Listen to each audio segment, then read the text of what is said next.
દામનગરના ઠાસા સેવા સહકારી મંડળી લીની 65મી વાસા સભા મળી ₹19 લાખના નફા સાથે 15% ડિવિડન્ડ જાહેર ડિવિડન્ડની જાહેરાત કરતા સભાસદોમાં હર્ષની લાગણી।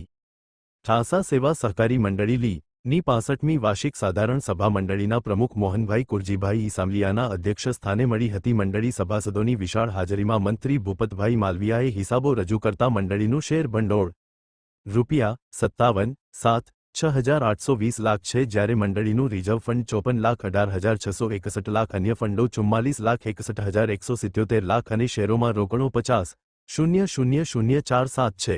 મંડળીનું NPA 0 છે। મંડળી પોતાની આધુનિક ઓફિસ ધરાવે છે। મંડળીના પ્રમુખશ્રીએ 15 ડિવિડન્ડ તથા સભાસદનું આકસ્મિક કે કુદરતી અવસાન થાય તો મંડળીના ભંડોળમાંથી ₹15,000ની જાહેરાત કરતા કમિટી તથા સભાસદોએ સહર્ષ વધાવી કામગીરીને બિરદાવી હતી। મંડળીની ધિરાણ વસૂલાતની કામગીરીમાં મંત્રી સાથે કમિટીના સહયોગથી 100% વસૂલાત થયેલ છે।